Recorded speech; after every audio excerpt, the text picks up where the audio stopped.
Donc un petit tuto pour redimensionner ces photos et intégrer un filigrane en vue de publication sur Internet. Donc nous avons besoin souvent de publier nos photos sur Internet et ces photos sont d'un poids relativement faible, donc d'une dimension souvent basée sur 1000 pixels sur le plus grand côté de la photo. Donc ce n'est pas la science absolue que je vais vous présenter. Moi j'ai trouvé que ce système-là, il doit en exister des beaucoup plus complexes, mais au moins celui-là a le mérite d'être relativement simple à réaliser pour les débutants sous Photoshop. Donc pour ce faire, on va commencer par ouvrir une photo. Donc là je vais ouvrir une photo verticale. Donc si on regarde cette photo, en allant dans la taille de l'image, on s'aperçoit qu'en effet elle fait 4200 pixels sur sa hauteur. Donc nous allons créer un script qui va nous permettre de redimensionner la photo et d'y intégrer un filigrane, et ce en automatique. Donc on va venir dans les scripts qui sont représentés par cette petite figure avec une petite flèche. Si cette figure n'apparaît pas sur votre écran, vous venez dans Fenêtre et vous venez cocher la fenêtre des scripts qui est ici. Donc quand vous cochez les scripts, à ce moment-là, la petite fenêtre des scripts va s'afficher directement sur votre écran. La première chose à faire est de créer un répertoire qui sera votre répertoire à script personnel. Vous lui donnez le nom que vous voulez, donc soit votre prénom, soit script personnel. Pour les besoins, on va l'appeler ici tuto. Donc pour mettre un nouveau répertoire, on vient sur la deuxième petite icône après la poubelle et elle s'appelle créer un ensemble, et donc là on va créer l'ensemble que nous allons appeler tuto. À l'intérieur de cet ensemble, donc qu'on peut considérer comme un répertoire, on va pouvoir créer plusieurs scripts les uns derrière les autres.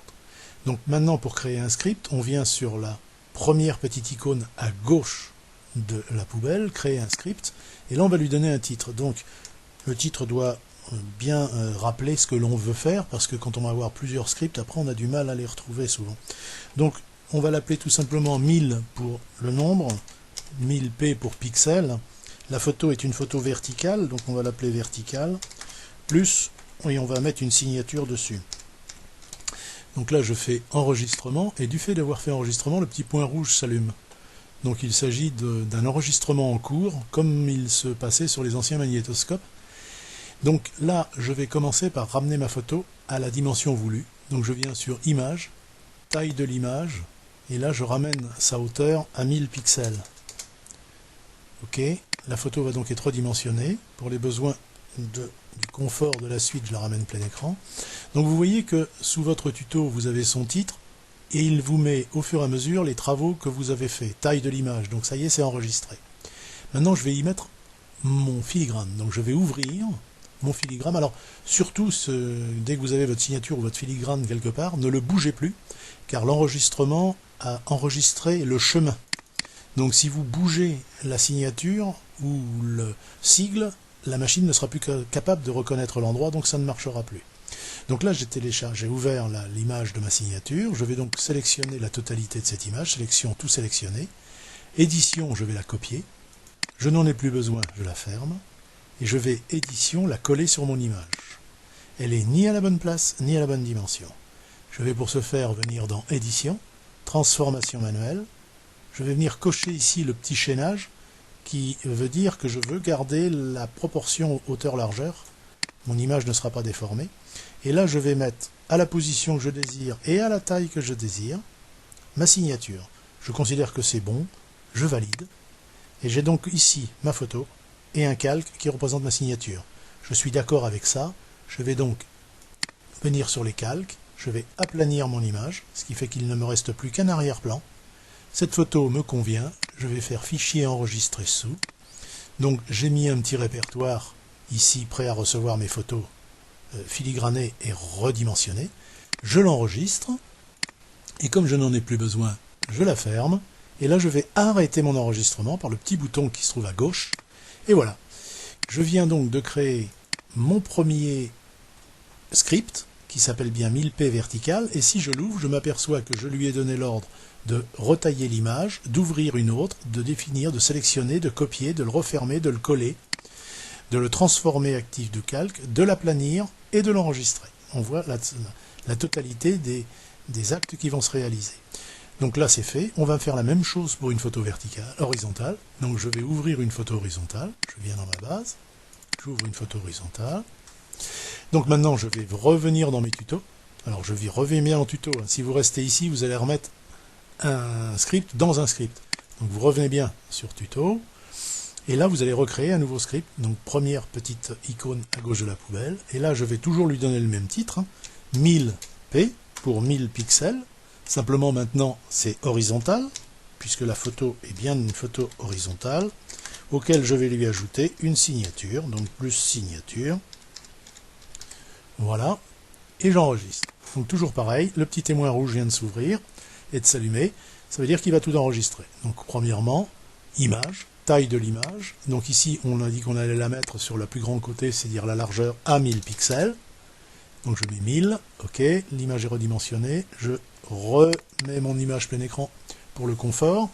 Je vais donc maintenant ouvrir, fichier, ouvrir, et je vais toujours aller chercher ma signature.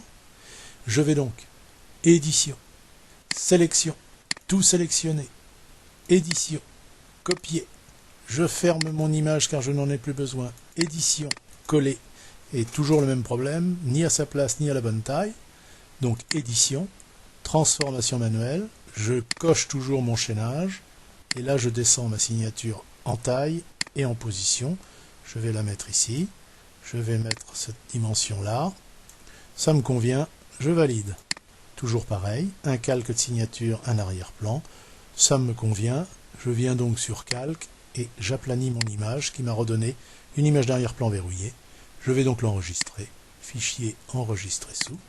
Je viens la remettre dans le petit répertoire comme tout à l'heure, je l'enregistre, une fois qu'elle est enregistrée, je la ferme, et je viens arrêter ici mon enregistrement. Donc j'ai bien créé un 1000p vertical et un 1000p horizontal. Pour vérifier ce qu'on vient de faire, je vais supprimer les deux photos que je viens de créer avec filigrane qui m'ont servi à l'enregistrement, et je vais maintenant, donc dans ce répertoire il n'y a plus rien, et je vais venir maintenant ouvrir une série de ma base. Alors on peut le faire avec une photo ou une série de photos. Pour les besoins, je ouvre une série de 8 photos, dont 7 horizontales et une verticale. Donc les photos vont s'ouvrir, donc elles sont de grande taille, elles s'ouvrent les unes derrière les autres. On voit les multi-fenêtres en haut. Et donc, quand je vais arriver sur cette photo-là, eh bien je me dis ça, c'est une photo donc horizontale. Je viens donc cocher ici mon script horizontal et la petite flèche, et j'appuie et je laisse faire. Donc tout ce qu'on lui a donné comme ordre, vous voyez, elle l'a fait. Donc elle revient sur la photo suivante horizontale. Je continue à cliquer. Encore une photo horizontale. Vous voyez que le traitement est beaucoup plus rapide. Encore une horizontale. Encore une horizontale. Encore une horizontale. Une horizontale. Ah, une verticale. Donc là, je viens chercher mon script vertical. J'appuie. Et voilà. Donc là, je n'ai plus du tout de photos. Je viens regarder ce qui s'est passé. Donc mes bases de photos étaient bien ici. Elles étaient dans une grande taille, sans filigrane. Et maintenant que je viens visionner les photos que je viens de travailler, j'ai donc des photos de petite capacité, qui sont donc bien en 1000 par 667. Ma signature est bien en bas. Et l'avantage de ces photos, c'est que le filigrane est toujours au même endroit. Et la photo fait toujours 1000 par 667. Et bien voilà, j'espère que ce petit tuto vous permettra de créer un filigrane et de réduire vos photos. C'est peut-être pas le meilleur, mais il a le mérite d'exister. Et bien voilà, je vous souhaite une bonne soirée.